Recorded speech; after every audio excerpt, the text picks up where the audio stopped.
Shalom Bapak Ibu Saudara yang diberkati oleh Tuhan. Puji Tuhan, hari ini kita masih dalam keadaan sehat-sehat, dan saya percaya bahwa Tuhan yang kita sembah adalah Tuhan yang luar biasa. Di dalam Kristus Yesus banyak sekali terjadi polemik sekarang ini di dalam tontonan YouTube, khususnya buat siaran-siaran rohani, di mana ada begitu banyak hamba Tuhan yang terjadi pertentangan oleh karena konsep yang secara turun-temurun dipegang oleh seluruh orang Kristen dan berangsur-angsur mulai tergerus di dalam pemahaman yang baru. Dan ada beberapa orang yang menolak tentang istilah Tritunggal karena mereka beranggapan bahwa memang Tritunggal itu tidak ada di dalam Alkitab secara letterlet ditulis, sekalipun ya tidak tersurat, tetapi ada beberapa bahasa, mungkin bahasa rohani mengatakan tersirat begitu. Ya, saya sebagai hamba Tuhan, pada dasarnya saya punya pemahaman tentang Allah yang saya sembah di dalam Kristus Yesus Tuhan. Saya salah satu orang yang tidak terlalu menganut pada pemahaman-pemahaman yang sudah terlebih dahulu dibangun oleh manusia, saudara. Karena seringkali pemahaman yang dibangun oleh manusia itu kadang-kadang masih belum sempurna. Tetapi sekarang ini Tuhan ingin supaya setiap anak-anak Tuhan mengalami pengalaman bersama dengan Tuhan.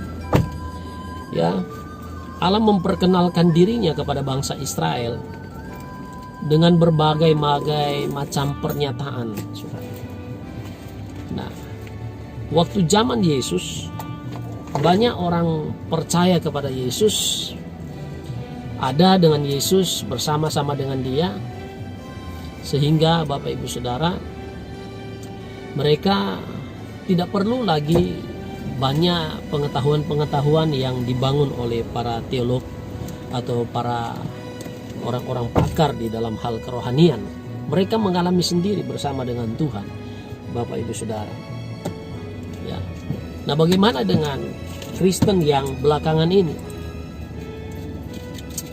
Firman Tuhan katakan bahwa Yesus sebelum Dia terangkat ke surga, Dia telah berpesan bahwa kamu harus diam di Yerusalem, ya, sebab Dia akan meminta kepada Bapa, dan Bapa akan memberikan seorang penolong yang lain, itulah Roh Kudus.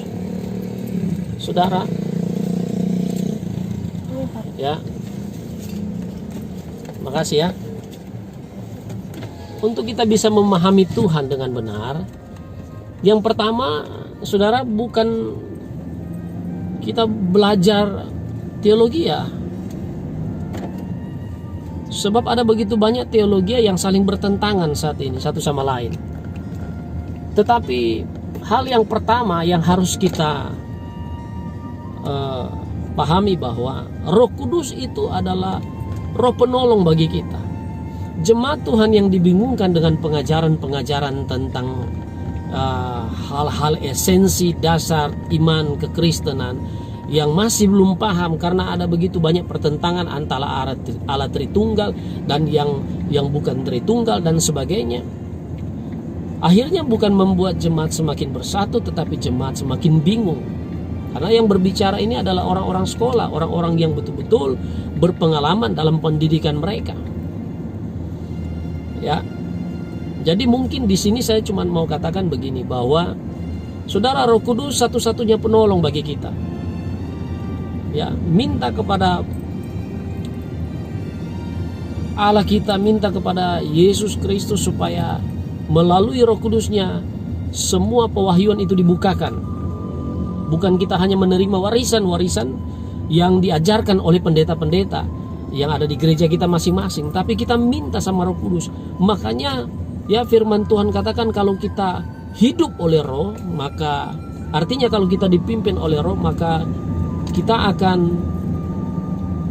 disingkapkan kebenaran firman Tuhan. Karena dalam Yohanes mengatakan kalau Ia datang, Dia akan menuntun kita kepada seluruh kebenaran Allah. Kita boleh mengajarkan hal-hal yang penting di dalam teologi kekristenan, tetapi saya mau katakan pengalaman bersama Tuhan, pengalaman yang mengiring Tuhan, pengalaman untuk menjadi orang Kristen itu lebih penting daripada pengetahuan saudara. Dan pengalaman itu saudara bisa dapatkan kalau saudara hidup dengan Roh Kudus. Saudara dipimpin oleh Roh Kudus, saudara diarahkan, dituntun oleh Roh Kudus. Sebab hanya Roh Kudus yang bisa menyingkapkan seluruh kebenaran firman Allah, apalagi Alkitab yang kita pegang saat ini. Saudara, mari renungkan baik-baik bahwa takut akan Tuhan adalah permulaan hikmat. Kalau orang sudah tidak takut akan Tuhan, maka saya percaya bahwa tidak mungkin dia bisa memiliki hikmat. Saudara boleh memahami tentang Allah dengan cara saudara.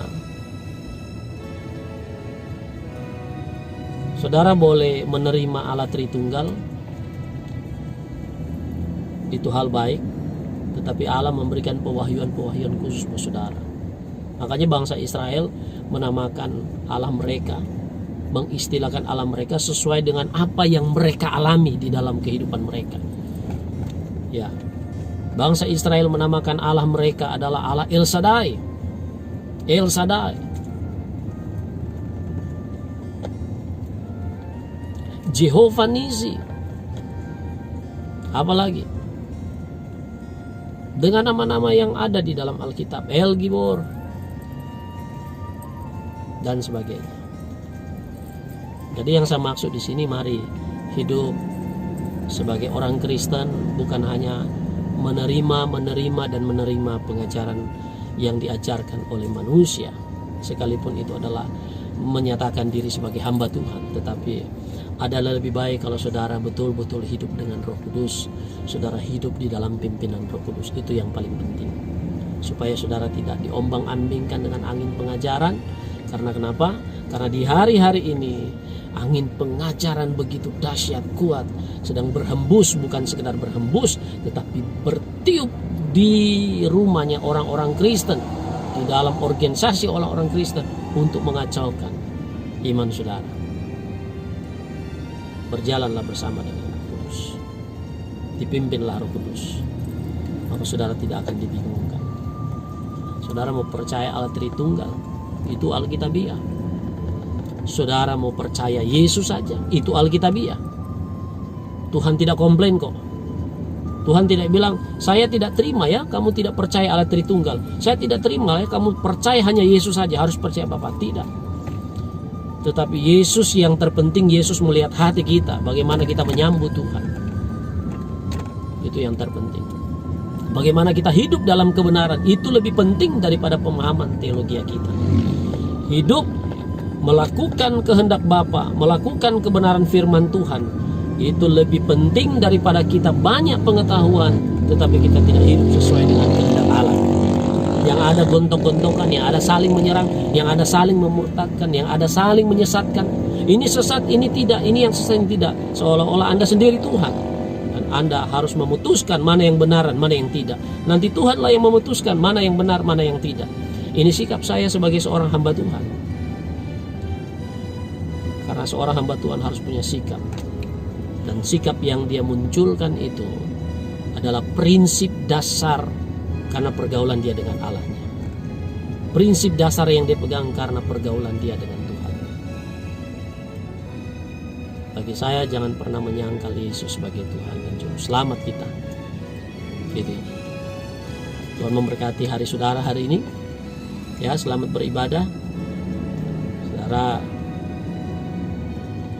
dipenuhi dengan damai sejahtera daripada Bapa di surga. Tuhan Yesus memberkati.